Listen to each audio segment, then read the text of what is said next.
Hello बच्चों, नमस्कार। SST का हिस्ट्री में से एक आपका बहुत ही इंपॉर्टेंट चैप्टर है औद्योगिकरण का युग। यानी इस चैप्टर में हम लोग पढ़ेंगे कि औद्योगिकरण की शुरुआत कब हुई थी या शुरुआत होने के पहले औद्योगिकरण के विषय में क्या विशेषता हुआ करती थी पूरे विश्व के बारे में। उसके बाद इंडिया में किस प्रकार प्रभाव पड़ा और इंडिया में औद्योगिकरण की शुरुआत किसके माध्यम से हुआ। जो एसएसटी के हिस्ट्री में आपको पढ़ाया गया होगा, इसमें हम पिक्चर वीडियो के साथ हम देखेंगे। जो पिक्चर में दिखाएंगे कि मिस कैसे कैसे हुआ था, अंग्रेज लोगों को, कंपनियों को, कारीगरों को दिखाएंगे किसके माध्यम से बढ़ावा दिया गया था। जो आपके हाई स्कूल के जो बोर्ड एग्जाम में क्वेश्चन आता है, यहाँ से भी आपका 5 नंबर फिक्स रहता है यहाँ से। यानी यहाँ से हम लोग देखेंगे, जो एक बार समझा देंगे वो दोबारा पढ़ने की आवश्यकता नहीं पड़ेगी। बस इसको कहानी के रूप में और फोटो के रूप में आप लोग याद करते रहेंगे। कैसे एक मूवी देखते हैं तो मूवी में जो कलाकार लोग होते हैं, जो दर्द होते हैं, उनके बारे में देखते हैं कि कैसी कैसी एक्टिविटी होती है। तो यहाँ पर हम आप लोगों को दिखाएंगे कि कैसी एक्टिविटी हुई है, उसी के बारे में समझ लेंगे, अच्छे से याद होगा। और ये कंपटीशन एग्जाम में भी यहाँ से क्वेश्चन पूछता है। जब बड़े जॉब की कोई तैयारी करेंगे वहां से भी यहाँ से क्वेश्चन पूछता रहेगा, इसीलिए आज ही समझ लेंगे तो हमेशा के लिए काम आएगा। तो दोस्तों हम शुरू करते हैं। इसमें दिखाई पड़ रहा है औद्योगिक क्रांति के पहले, यानी औद्योगिक क्रांति के पहले क्या स्थिति हुआ करती थी इंडिया की या इंडिया के बाहर जो अन्य देश थे उनके बारे में देखेंगे। यानी ये पहला हेडिंग आपका इस चैप्टर का है। यहाँ पर दिखाई पड़ रहा है इंग्लैंड और यूरोप। इंग्लैंड और यूरोप, देखिए यूरोप में ही एक इंग्लैंड है देश, अंग्रेजों का देश। यहाँ पर आपको दिखाई पड़ रहा है, यहाँ पर दिया है फैक्ट्रियों की स्थापना से भी पहले ही की बात है, ये अंतरराष्ट्रीय व्यापार के लिए। यहाँ पर एक पॉइंट देखेंगे कि जो कंपनियां स्थापित होती थी पहले, देखा जाए तो अंग्रेज लोग बहुत होशियार थे। कोई भी प्रोडक्ट होता था अपने यहाँ ले आते थे, वहां पे मैन्युफैक्चर करके विदेशों में भेजते थे। कुछ लोगों के दिमाग में आना शुरू हो गया कि आखिर ये बनता कहाँ है, कैसे करते हैं लोग। और धीरे धीरे वहां से जब लीक होना शुरू हुआ तो यहाँ पर दिखाई पड़ा अंतरराष्ट्रीय बाजार के लिए। यानी जब अंग्रेज लोग अपने यहाँ कपड़ा बनाते थे कपास का, अपने इंडिया से कपास लेकर जाते थे, वहां पर कपास बनाते, कपड़ा बनाते थे, वहां से अंतरराष्ट्रीय बाजार यानी विश्व के कई देशों में बेचना शुरू कर दिए। और बेचते बेचते धीरे धीरे पता लगा कि जो है ये कपड़ा कहाँ से आ रहा है, कहाँ पर बन रहा है, और कहाँ से कपास आ रहे हैं, कितने रुपए में आ रहे हैं, कहाँ पे बेच रहे हैं। धीरे धीरे जब लीक होना शुरू हो गया, यहाँ पर क्या दिखाई पड़ रहा है, यहाँ उत्पादन फैक्ट्रियों में नहीं होता था, इसलिए बहुत सारे इतिहासकार औद्योगिक के इस चरण को आदि औद्योगिक का नाम देते थे। देखिए आदि मीन्स क्या होता है, यहाँ पर जैसे दिया है पूरा फुल औद्योगिकरण नहीं हुआ था। जैसे कुछ लोग घर पर भी बनाते रहते थे कपड़े को। कंपनियां बहुत छोटे छोटे स्तर पर होती थी क्योंकि बड़े पैमाने पर मशीन नहीं हुआ करते थे। जब हम औद्योगिकरण कब बोलेंगे, जब पूरी तरह से मशीनरी हो जाएंगी, फैक्ट्रियों में काम होते रहेंगे, बड़े बड़े पैमाने पर मजदूर लोग काम करते रहेंगे, तब होता रहेगा। लेकिन इतिहासकार लोगों ने क्यों इसको औद्योगिकरण युग नहीं दिया, क्योंकि उस समय घर पर भी काम कर रहे हैं। यहाँ पर दिखाई पड़ रहा है कि कुछ लोग अपने घर पर ही काम कर रहे हैं, भेड़ का खाल निकाल रहे हैं, ऊन निकाल रहे हैं, वो स्वेटर वेटर बनाने के लिए, तो घर पर ही काम हो रहा है यहाँ पर। तो पूरी तरह से विकास नहीं हो पा रहा था। आगे पॉइंट में यहाँ पर दिखाई पड़ेगा कि औद्योगिकरण के पहले, यहाँ यानी उसी पॉइंट को हम स्टेप बाय स्टेप समझते हैं फोटो के माध्यम से, ताकि आपके दिमाग में बढ़िया से बैठ जाए। देखिए यहाँ पर दिखाई पड़ा जो ये पॉइंट वाला एरिया, यहाँ पर दिखा 18वीं और 17वीं और 18वीं शताब्दी के मध्य शताब्दी में विश्व व्यापार के विस्तार से दुनिया विभिन्न भागों में चीजों की मांग बढ़ने लगी। देखिए जो दिया है 18वीं शताब्दी के मध्य, 18वीं शताब्दी और 17वीं शताब्दी के मध्य की बात है, जब लोगों को जनसंख्या में भी वृद्धि होने लगी, धीरे धीरे लोग जानना शुरू कर दिए। अब लोग जब खरीदना शुरू कर दिए तो डिमांड ऑटोमेटिक बढ़ेगा। कोई भी मार्केट में कोई वस्तु अगर जो नया नया आ रहा है, लोग उसका यूज कर रहे हैं, दैनिक जीवन में काफी फायदेमंद है, तो उसका डिमांड भी बढ़ता रहेगा। और जहां पर मैन्युफैक्चर किया जाएगा, जहां पर बनाया जाएगा, वहां पर बड़े पैमाने पर उत्पादन भी किया जाएगा। दिया इस मांग को पूरा करने के लिए अधिक उत्पादन की आवश्यकता होती थी। ये भी हम आप लोगों को बता दिए कि जैसे अब इंडिया में कोई ऐसा प्रोडक्ट आया कि लोग उसका यूज कर रहे हैं लेकिन उतने बढ़िया तरीके से नहीं कर पा रहे हैं। कोई ऐसा प्रोडक्ट आ गया कि उससे कम दाम में और उससे बढ़िया काम दे रहा है, तो लोग खरीदना शुरू कर देंगे। अब जब ज्यादा खरीदना शुरू कर देंगे, डिमांड बढ़ जाएगा और कंपनियों फैक्ट्रियों में उत्पादन करने की आवश्यकता भी बढ़ जाएगी। यहाँ पर दिया है शहरों में शहरी दस्तकारी शिल्पकार और व्यापारी जो इसमें दिया है गिल्ड्स, दिया है व्यापारियों का संघ। संघ में जैसे गुट होता था, लोग एक दूसरे से माध्यम से व्यापार करते थे, संपर्क रहता विश्व के सभी लोगों से, तो जो हेड होते थे उन्हीं को कहा जाता था। काफी ताकतवर थे, यानी व्यापारी एक ऐसे थे कि जो हर एक चीज के बारे में अनुभव रखते थे। दाम हुआ, बेचना हुआ, उत्पादन हुआ, कम वृद्धि हुआ, कमी क्या हुआ, खराब क्या हुआ, सब मतलब ये लोग रखते थे उस समय।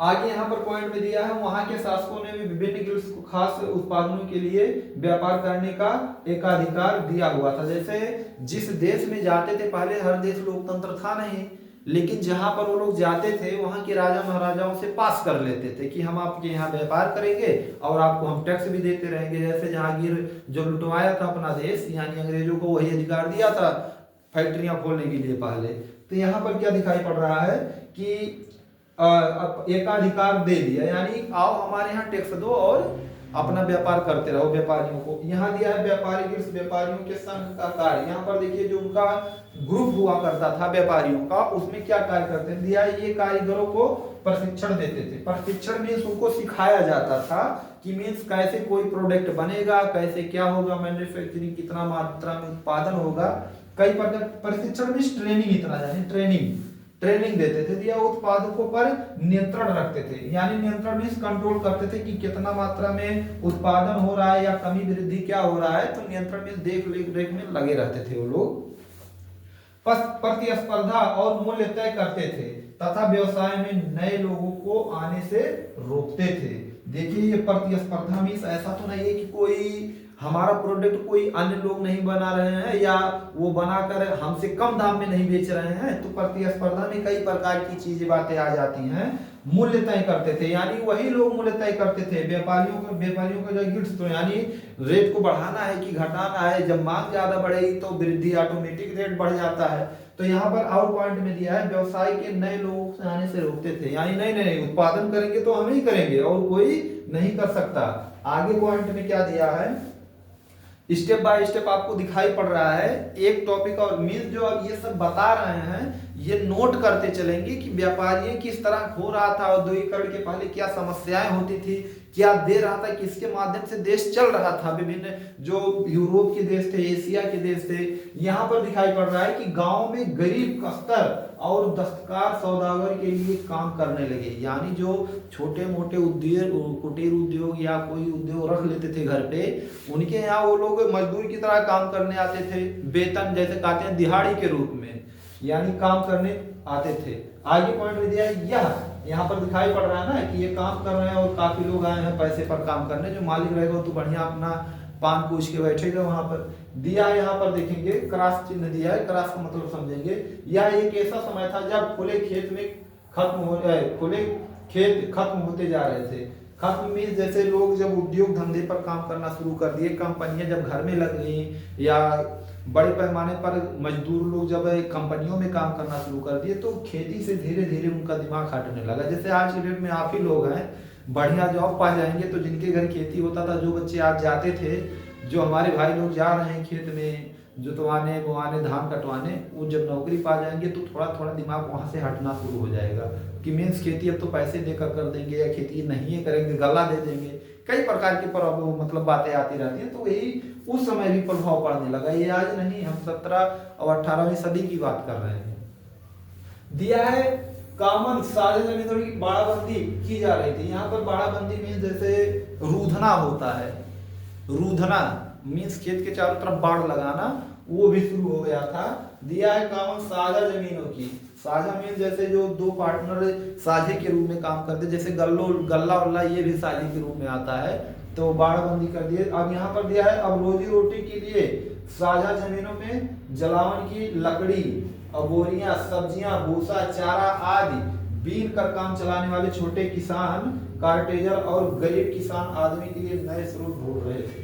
यहाँ पर देखिए जब खेती बड़े पैमाने पर हो रही है, अगर जो एक बंद हो गया तो जो जानवर चरने जा रहे हैं और जो ये बताए हैं अभी सब्जी घास फूस ये भी तो कम होने लगेगा। अब एक टाइम ऐसा है कि जब खेती ही नहीं होगा तो प्रोडक्ट जो उत्पादन रहेगा वो भी कम हो जाएगा, और कम हो जाएगा तो डिमांड बढ़ना शुरू होगा और महंगाई ऑटोमेटिक बढ़ जाएगी।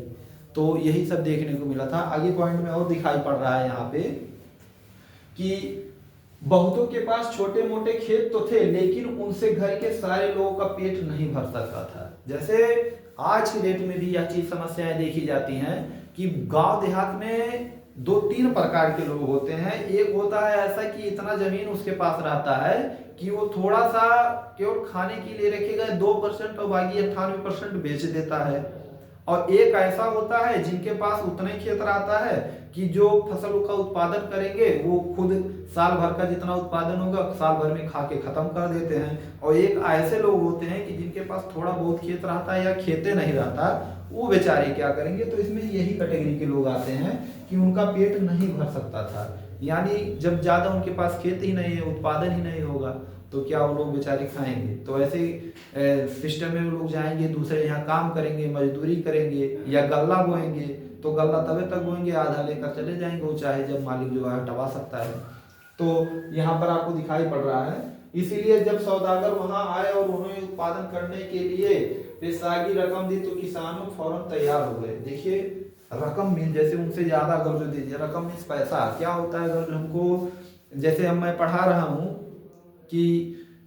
हूँ सॉरी ये पढ़ाने वाला तो अलग हो जाएगा। जैसे कोई मजदूर किसी के घर काम कर रहा है, लेबरई वाला शुद्ध देखा जाए, घर का काम चल रहा है, उनके यहाँ 8 घंटा काम करने में हमको 500 रुपये मिल रहा है या उस मजदूर को 500 मिल रहा है, तो बगल वाला काम वही काम उसी काम कैटेगरी के लिए हमको 800 रुपया दे या 1000 रुपया दे तो क्या करेंगे, चले जाएंगे ना। वही होशियारी यहाँ पर अंग्रेज लोग भी लगा दिए। यहाँ पर दिखाई पड़ रहा है कि फौरन तैयार है, हाँ चलो काम हम छोड़ो, चलो हम वहीं ज्यादा पैसा मिल रहा है वहीं पर चलेंगे। आगे पॉइंट में दिया है, यहाँ पर कुछ और दिखाई पड़ रहा है चित्र में दिया, सौदागरों के लिए काम करते हुए अब किसान। अब देखो यहाँ पर सौदागर मीन जो बड़े बड़े व्यापारी थे, उद्योगपति थे, उनके लिए किसान बेचारे काम करना शुरू कर दे। उद्योगपति जो होते हैं, जो सौदागर में जो बड़े बड़े व्यापारी लोग होते थे, वो क्या करते थे, बढ़िया से अपना बैठे बैठे काम करते रहते थे, पैसा आता रहता था, लोगों से काम करवाते रहते थे। कई प्रकार के सिस्टम हुआ करते उस टाइम। यहाँ पर दिखाई पड़ रहा है कि इस औद्योगिक उत्पादन होने वाली आमदनी से खेती के कारण सिमटती आय में बड़ा सहारा दिया। देखिए यहाँ पर क्या दिया है, खेती के कारण सिमटती आय में बड़ा सहारा दिया। आमदनी में जो इनकम हो रहा था उस समय दिया है, आदि औद्योगिक उत्पादन होने वाली आमदनी ने खेती के कारण सिमटती अन्य आय में सहारा दिया। देखिए कहीं ना कहीं सहारा जरूर होता है, यानी वहां पर छोड़े अगर जो आमदनी के लिए दूसरे जगह हम पकड़ लेंगे। ऐसा नहीं है कि मतलब वहां से टूट गया तो हम पूरी तरह से टूट जाए। कई जगहों से देखा जाता है, वो आज की डेट में भी लोग करते हैं कि अगर हम गवर्नमेंट जॉब कर रहे हैं तो चलो कहीं कोचिंग पढ़ा ले, हो सके जो तेल पानी सब्जी आ रहा है वो कोचिंग में पैसा आ जाएंगे, पूरा वेतन खड़े खड़े बच जाएगा, ऐसा भी सोचते हैं ना। दिया इस व्यवस्था से शहरों और गांव के बीच एक घनिष्ठ संबंध विकसित हुआ। सौदागर रहते थे शहरों में, लेकिन उनका काम ज्यादातर देहात में चलता था। देखिए यहाँ पर एक पॉइंट है, आदि औद्योगिक मीन्स कंपनियां, जो बड़े बड़े फैक्ट्रियां कारखाने होते हैं शहरों में होते हैं, लेकिन शहर में व्यापारी और सौदागर और ये उद्योगपति लोग रहते थे। और जो गांव में छोटे छोटे कुटीर उद्योग के माध्यम से उत्पादन होता रहता था, ये लोग गांव में जाते थे। इससे दोनों का संबंध भी बन गया और लोगों का आना जाना भी लगा रहा था। आगे पॉइंट में दिखाई पड़ा, इंग्लैंड के कपड़ा व्यापारी स्टेपल्स ने ऊन खरीदते थे। देखिए इंग्लैंड के कपड़ा व्यवसायिक प्लेटफॉर्म ऊन खरीद। देखिए इंडिया में भी ऊन का उत्पादन होता है बड़े पैमाने पर। इंग्लैंड वाले बड़े होशियार थे, वो लोग जानते थे कि ये ज्यादा डिमांड हो रहा है, यहाँ पर हम लेकर खरीद कर आएंगे, अपने यहाँ बना कर इन्हीं को बेच देंगे ज्यादा पैसे में। और उस समय बहुत कंडीशन भी खराब हुआ करता था, हमारे इंडिया में वो चीज बन भी नहीं पा रहा था। दिया है यहाँ पर देखिए चरखी चरखा चला रहे हैं और उनसे सूत काटने वाले पास पहुंचा देते थे। सूत काटने वाले यानी जो कपास लेकर आते थे या भेड़ बकरियों के जो वो होता था बाल जिससे बनता है जैकेट वाकेट लेदर का चादर उदर, इनके पास भेज देते थे, रेशा वसा बनाकर उससे कपड़ा बना देते थे। सूत काटने के बाद जो बनता था मिस कपड़ा यहाँ पर वो लाकर डालते थे और मार्केटों में बेच देते थे। यानी एक बार ऊन वाला कपड़ा खरीदे, कपास वपास खरीदे, यहाँ पर काट दिए, जो धागा बना दिए, यहाँ से कपड़ा भी बना दिए, उसके बाद बेच दिए मार्केट में। आगे पॉइंट में क्या दिखाई पड़ रहा है, दिया है कारखाना। देखिए वो वहां तक जो बताए कि औद्योगिकरण में जब कंपनियां फैक्ट्रियां नहीं नहीं स्थापित हुई थी तो उसके पहले क्या चल रहा था, किस प्रकार लोग यहाँ से वहाँ लेकर जा रहे थे, क्या ग्रामीण के लोग क्या कर रहे थे और शहरी लोग क्या कर रहे थे, इसके बारे में भी हम आप लोगों को बताए हैं। अब यहाँ पर लिखा है कारखानों का उदय, मीन्स कारखाने किस प्रकार उदय हुआ, यानी सामने आना कब शुरू हुई, पूर्ण रूप से कब कंपनियां फैक्ट्रियों का स्थापना हुआ, यहाँ पर दिखाई पड़ रहा है। इंग्लैंड में सबसे पहले 1730 में, 30 के दशक में कारखाने खुले। इंग्लैंड माने वही अंग्रेजों वाला जो यहाँ पर दिया 1730 में पहली बार कारखाने खुले इंग्लैंड में। आगे पॉइंट में दिया है लेकिन कारखानों की संख्या में तेजी से इजाफा 18वीं सदी में आखिरी में हुआ, बहुत तेज वृद्धि हुआ। क्यों? क्योंकि अंग्रेज लोग पूरे देश में राज कर रहे थे, अपने सामान को, अपने वस्तुओं को, अपने कपड़ों को जो कंपनियों में उत्पादन कर रहे थे वो विदेश में सप्लाई करना शुरू कर दिए। यानी एक देश में अब कहीं जिला कोई बना लेता है अपना मार्केट तब ही करोड़पति हो जाता है, तो कई देश में बना लिए थे। यानी डिमांड में इजाफा में कहीं बहुत तेज बढ़ने लगा। आगे दिया है नए युग का पहला प्रतीक कपास, कॉटन था। देखिए कपास जो इंडिया में बड़े पैमाने पर होता था, देखिए कपास यहाँ पर आपको दिखाई पड़ रहा है, फूल की तरह है। तो जो कपास होता था वो पहला ऐसा उद्योग था जो इंडिया से लेकर जाते थे इंग्लैंड में काट कर धागा बनाकर कपड़ा बेचते थे, पूरे विश्व में सप्लाई करते थे। इंडिया में नहीं, पूरे विश्व में करते थे वो लोग। दिखाई पड़ा है 1760 में इंग्लैंड में जब स्थापना हुआ कंपनी का, धीरे धीरे 25 लाख पाउंड कच्चे कपास का आयात करता था। 1787 में यह आयात बढ़कर 220 लाख पाउंड बढ़ गया।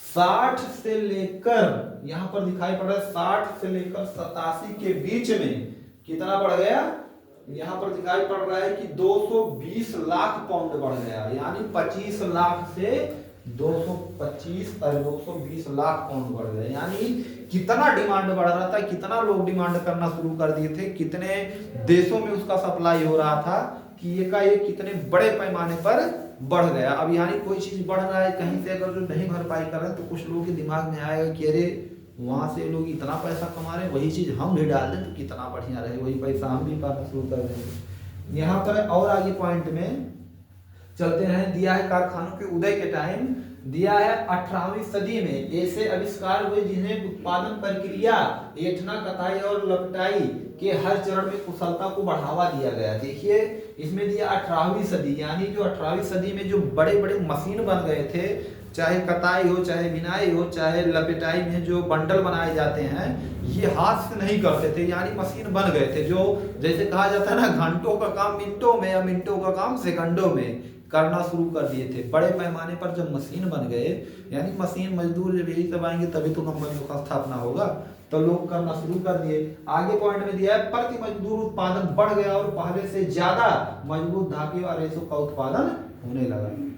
ये मजदूर लोग हैं, कपड़ा बनाना शुरू कर दिए मजबूत और बढ़िया एकदम देखा जाए शाइनिंग के साथ, और बढ़िया भी डिजाइन बनाना शुरू कर दिए, यानी काफी मात्रा में वृद्धि हुआ।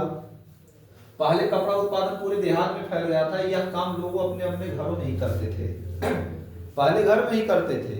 यानी धीरे धीरे फैक्ट्रियों में, जैसे भी आप लोगों को बताए हैं कि पहले कहाँ होता था, किसानों और व्यापारियों के माध्यम में कैसे संबंध होता था गांव देहात के बीच में, यही पॉइंट है।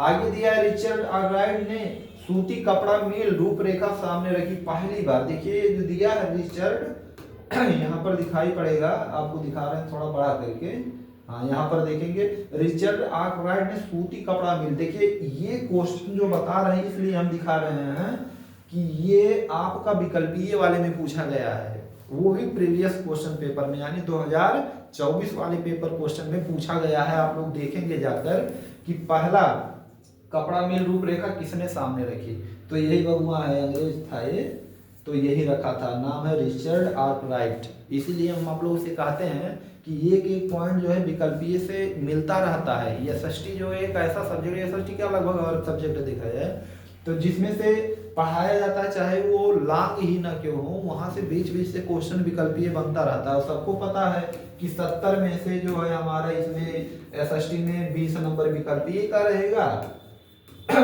40 नंबर रहेगा लिखित के लिए उसके बाद 20 40 20 60 और 10 नंबर आता है हमारा मैप के लिए। तो 20 नंबर देखिए यहीं सबसे तैयार होता है, ऐसा नहीं है उसके लिए अलग से बुक रहेगा। तो ये पॉइंट हो गया। और अगले पॉइंट में दिया है यहाँ पर, दिया है इसके चलते उत्पादन प्रक्रिया में निगरानी रखना, गुणवत्ता ध्यान रखना और मजबूती पर नजर रखना संभव हो गया। देखिए बड़े बड़े पैमानों पर जो उत्पादन होता रहता है तो कई लोग वहां पर क्या बोला जाता है उनको, हेल्पर के साथ साथ जो सुपरवाइजर रखते हैं उनका देख रेख काम होता है। यहाँ पर दिखाई पड़ा बड़े बड़े मशीन लगे हैं। एक पॉइंट में और देखेंगे यहाँ पर लिखा है कि लेकिन अब महंगी नई मशीनें खरीद कर उन्हें कारखानों में लगाया जाने लगा। कारखानों में सारी प्रक्रिया एक छत के नीचे और एक मालिक के हाथों में आ गई। यहाँ पर जो बड़े पैमाने पर आपको दिखाई पड़ रहा है कि जब कंपनियों का स्थापना होता है तो एक ही केवल मालिक होता है, उनके अंदर सुपरवाइजर जो बड़े बड़े पोस्ट पर रहते हैं उनके नीचे जो है मजदूर लोग रहते हैं। सुपरवाइजर सभी लोगों का देखरेख करता रहेगा कि उनका काम कर रहा है कितना गुणवत्ता से कर रहा है। यही पॉइंट में दिया है, एक ही छत के नीचे में एक ही जगह पर बैठकर मालिक बैठा रहेगा, ऑर्डर देता रहेगा और मजदूर लोग काम करते रहेंगे, उत्पादन बढ़ता रहेगा। इसी प्रकार ये कंपनियों फैक्ट्रियों का उत्पादन हुआ था। जैसे यहाँ पर दिखाया है कारखानों का उदय, इंडिया के बारे में नेक्स्ट अगले वीडियो में आपको दिखाई पड़ेगा। दोस्तों आज के लिए बस इतना ही। वीडियो अच्छा लगा हो तो वीडियो को लाइक करने के साथ साथ चैनल को जरूर सब्सक्राइब कीजिएगा। बहुत बहुत धन्यवाद।